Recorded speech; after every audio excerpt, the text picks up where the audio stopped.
नमस्कार. आजपासून मी एक नवीन प्रयोग करणार आहे. एक व्हिडिओ माझा योग, आयुर्वेद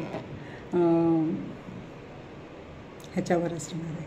म्हणजे प्राकृतिक चिकित्सा. जितका थोडंसं अल्पज्ञान मला आहे त्याबद्दल मी तुम्हाला सांगणार आहे. आता पहिला प्रश्न आहे की आपण आहार किती प्रकारचा करतो. तर सगळे उत्तर देतील की घन पद्धत आणि द्रव्य. म्हणजे लहान असताना आपण फक्त दुधावर वगैरे असतो, खूप वयस्कर झालो, आजारी असतो, तेव्हा आपण द्रव्य म्हणजे पाणी, नारळ पाणी ह्याच्यावर,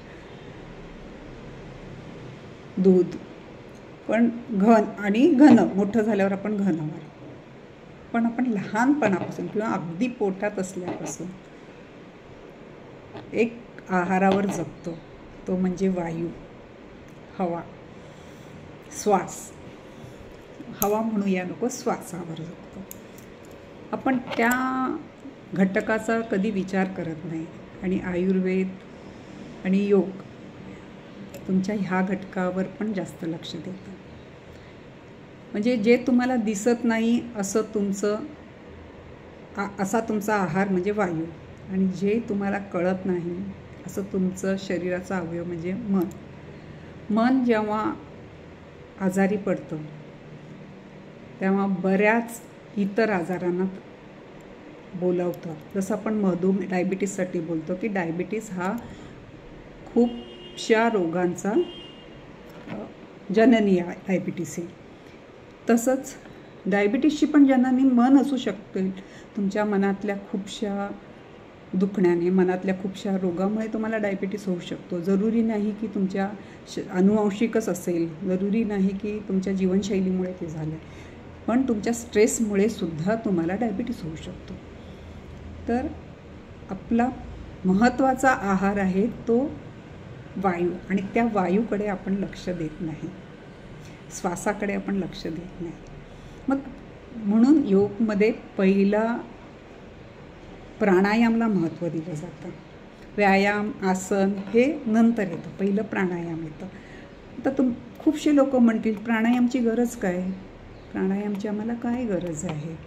तर प्राणायामची गरज हीच आहे की तुम्ही जे श्वास 24 तास घेता त्याच्यामध्ये तुम्ही कुठल्याही नियमाने घेत नाही, तो आहार म्हणून घेत नाही.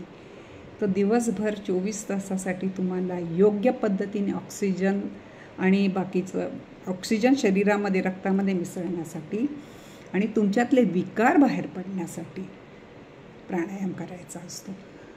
आता स्वामी रामदेव हे आपल्याला 8 प्रकारचे प्राणायामवर जास्त भर देतात. त्यातले 4 शरीराला, 4 मनाला स्वस्थ, मस्त, व्यवस्थित, निरोगी ठेवण्यासाठी.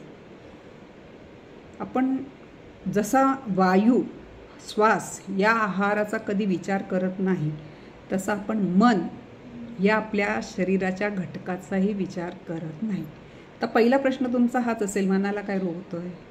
तर मनाला पहिला रोग होतो तो आळस. मग भरपूर आहेत, शंका घेणं, जलसी, दुसऱ्याबद्दल करणं, खूप आहेत. आपण डे टू डे आपण आजूबाजूला बघितलं तर आपल्याला जाणवतं की हा माणूस न्यूनगंडाने भरलेला आहे, हा माणूस खूप गर्वाने भरलेला आहे, याला गर्वाची बाधा झालेली आहे. आता हे मनाचे रोग आहेत. आणि काही वेळेला मनाचे रोग आहेत ना, एका वयानंतर येऊन, आता तर लहान मुलांना पण सांगितलेलं आवडत नाही. एका वयानंतर आल्यावर तुम्हाला तो रोग आहे म्हटल्यावर आपण ते मान्यही करायला तयार नसतो. आणि असला तर असला, तू कोण आहे मला सांगणारा, अशा पद्धतीचा. शरीराचे रोग शोधता येतात, त्याच्यावर उपचार करता येतात, पण मनाच्या रोगाला शोधताच येत नाही, तो उपचार कुठून करणार. म्हणून मी सुरुवात करणार आहे एक एपिसोड 5 मिनिटाचा आयुर्वेद, योग, प्राकृतिक चिकित्सा या विषयावर घालणार आहे. तुम्ही माझं ऐकून घेता याबद्दल मी तुमची खूप ऋणी आहे. तुम्हाला खूप धन्यवाद आहे. माझा अशाच पद्धतीने मला साथ देत जा.